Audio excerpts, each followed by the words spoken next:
foodies, j'espère que vous allez bien. Alors aujourd'hui on se retrouve pour une nouvelle vidéo où on va faire du kejenou de poulet. On a des poules, donc là c'est 2 poules découpées, assaisonnement maison, valable aussi pour le deuxième.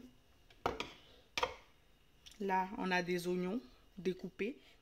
Là on a des tomates découpées pour sel et aussi des cubes d'assaisonnement. Voilà. Donc sans plus tarder, on va commencer par la recette du kejenou. Là, ce qui va se passer, c'est qu'on va commencer par mettre les poulets. En fait, comme j'ai besoin quand même de faire bouillir les poulets des deux côtés, bah, du coup, je vais tous les mettre ensemble pour les faire bouillir. Et après, je vais retirer du poulet et je vais faire la sauce avec. Et en fait, normalement, pour le kejenou, j'aurais dû mettre tout de suite tout. Mais en fait, comme c'est les poules et que j'ai pas de cocotte minute, j'ai peur en fait que ça ne puisse pas devenir tendre. Donc avant de commencer en fait avec la recette du kejenou, je vais laisser le poulet cuire un tout petit peu parce que c'est des poules pendant 20 minutes et je retire les autres pour les laisser bouillir et je poursuivrai avec la recette. Donc du coup, on va rajouter notre assaisonnement maison qui est vraiment la base de tout. Je vais rajouter un tout petit peu d'oignon pour juste parfumer. Là, je mets un cube d'assaisonnement. J'ajoute du sel. C'est vraiment au pif, hein, vous me connaissez maintenant. Et on va mélanger pour que tout l'assaisonnement puisse rentrer dans le poulet. Et là, je ne mets pas de l'eau là au début parce qu'il y a de l'eau en fait dans le poulet. Donc, je vais juste refermer pour que l'eau du poulet ressorte. Et ça va faire aussi que l'assaisonnement va bien rentrer dans notre poulet.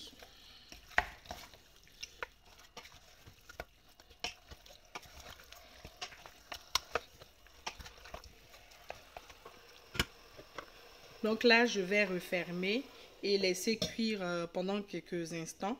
Peut-être 10 à 15 minutes, mais après en regardant s'il y a de l'eau ou pas. Et si le poulet manque d'eau, après on va rajouter de l'eau. Mais pour l'instant, on le laisse avec son eau.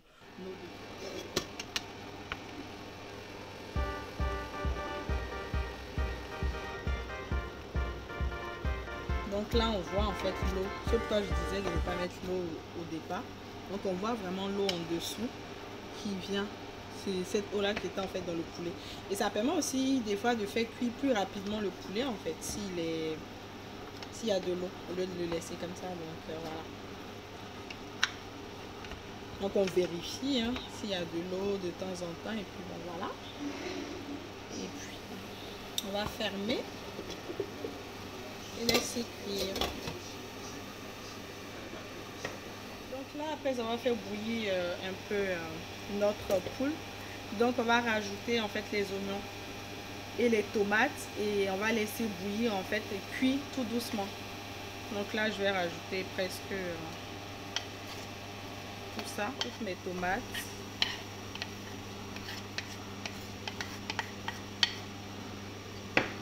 Et là je vais mélanger. Je vais rajouter un piment pour assaisonner, de l'eau. Un peu d'eau, il ne faudrait pas que ça soit trop... voilà, il faut que ça puisse cuire et que ça devienne lourd. Donc c'est pour ça du coup notre kejenou. Et là aussi, je vais profiter aussi pour mettre un cube d'assaisonnement, un demi-cube, un tout petit peu de sel parce que j'avais remis de l'eau après. Donc voilà. Et là on va fermer et laisser cuire jusqu'à ce que, en fait, on va laisser cuire jusqu'à ce que la tomate et tout ça fasse une pâte, voilà. Donc le truc c'est que là, ce qui fait que j'ai laissé un peu cuire le poulet avant, c'est parce que c'était des poules.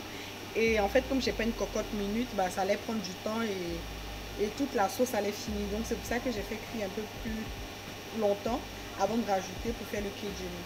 Donc voilà, donc on va faire cuire ça à feu doux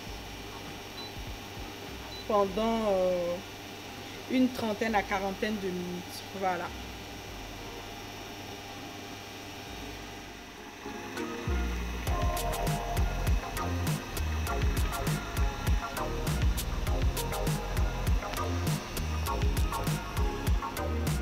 Donc là, voici notre kejenou, comment il évolue.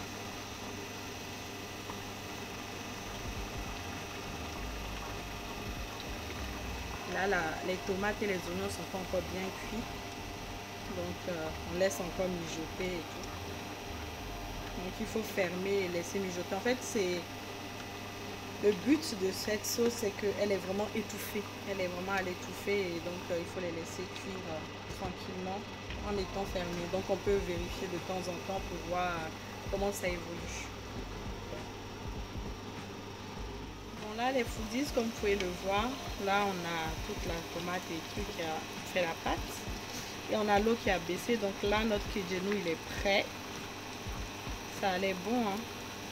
Le but aussi, c'est qu'il y ait des tomates comme ça, des oignons découpés comme ça dedans. Et on a une belle pâte là. Comme ça. Donc voilà, c'est prêt. On va servir. Et on va déguster ça tranquillement.